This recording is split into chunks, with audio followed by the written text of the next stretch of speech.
हाँ, तो टीबी संकेत के प्रेषण का परास बल के लिए उच्च आवृत्ति का वाहक तरंग अधिक ऊंचाई की रेटिना तथा रिपीटर उपग्रह का, रेटिना लिखो, रिपीटर उपग्रह का उपयोग करके किया जाना चाहिए। ठीक है, तो ये वाले प्रश्न को भी तैयार कर लेना। मांडुलन क्या होता है, दो प्रश्न आते हैं, हर बार पूछे जाते हैं।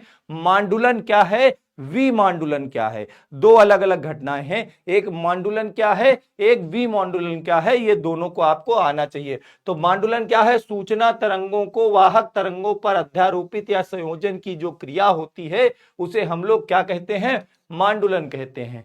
मतलब मांडुलन का मतलब है जो हमारे पास सूचना तरंगे हैं इनको वाहक तरंगों पर अध्यारोपित करना। वाहक तरंगे क्या हैं, जो तरंगे एक स्थान से दूसरे स्थान तक ले जाती हैं सिग्नल को, उनको हम लोग वाहक तरंगे कहते हैं। तो हमारे पास कोई सिग्नल है, सूचना तरंगे हैं, उनको वाहक तरंगों पर अध्यारोपित करने की जो घटना है उसको हम क्या कहते हैं, मांडुलन। मांडुलन तीन प्रकार का होता है, आयाम मांडुलन, आवृत्ति मांडुलन, कला मांडुलन, और ये तीन प्रकार का। ठीक है, अच्छा बेटा, इसके बाद हम लोग बढ़ते हैं संचार प्रणाली में संचरण के संयुक्त तीन विधाओं का उल्लेख कीजिए।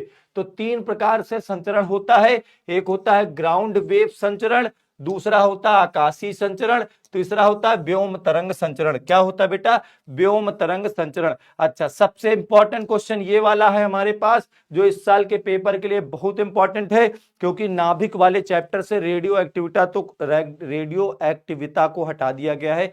रेडियो एक्टिविता हटाने के बाद नाभिक चैप्टर में बेटा तीन चीजें, नाभिकीय विखंडन क्या है, नाभिकीय संलयन क्या है, और नाभिकीय विखंडन के आधार पे नाभिकीय रिएक्टर से किस प्रकार से ऊर्जा प्राप्त होती है, या नाभिकीय रिएक्टर की वर्किंग क्या होती है, नाभिकीय रिएक्टर के भाग क्या क्या होते हैं, ये आप सभी को तैयार रखना है। तीन बातें तैयार रखिएगा, नाभिकीय विखंडन क्या है, नाभिकीय संलयन क्या है, नाभिकीय विखंडन के आधार पे नाभिकीय रिएक्टर से कैसे ऊर्जा प्राप्त होती है, नाभिकीय रिएक्टर के क्या क्या भाग होते हैं, ये सब कुछ हमें याद रखना है। तो नाभिकीय रिएक्टर में मंदक क्या है, शीतलक क्या है, नियंत्रक छड़ें क्या है, इनके उपयोग बताना है।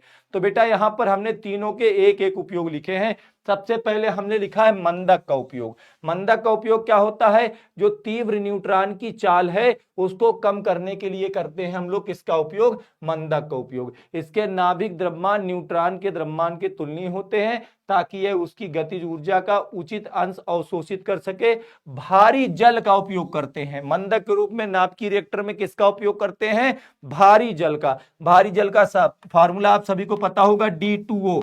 क्या फार्मूला होता है, D2O, भारी जल का। उसके बाद बात करते हैं शीतलक। शीतलक जिसको अंग्रेजी में कूलेंट बोला जाता है, शीतलक माने जो ठंडा कर दे उसको हम लोग कूलेंट बोलते हैं। नाभिकीय रिएक्टर में क्या होता है कि नाभिकीय रिएक्टर में जब नाभिकीय विखंडन की क्रिया होती है तो बहुत अधिक मात्रा में ऊष्मा उत्सर्जित होती है। अब उस ऊष्मा को अवशोषित करने के लिए हम लोग क्या करते हैं, पाइप होते हैं पानी के, उनमें पानी प्रवाहित करते हैं। तो वो पानी क्या करता है, उत्सर्जित ऊष्मा को अवशोषित कर लेता है, अवशोषित करके जो ऊष्मा है उसे भाप के रूप में बाहर निकाल देता है। ऊष्मा को किस रूप में निकाल देता है, भाप के रूप में। तो शीतलक के रूप में हम क्या करते हैं, नाभिकीय संयंत्र के ताप को नियंत्रित करने के लिए इसके इर्द गिर्द या इसके आसपास पदार्थ ऊष्मा अवशोषित करने के लिए पदार्थ का उपयोग करते हैं, जल या पिछली धातु का शीतलक लेते हैं। ठीक है, चलिए नियंत्रक छड़ें क्या होती हैं। नियंत्रक छड़ें का मतलब होता है बेटा जो नाभिकीय विखंडन की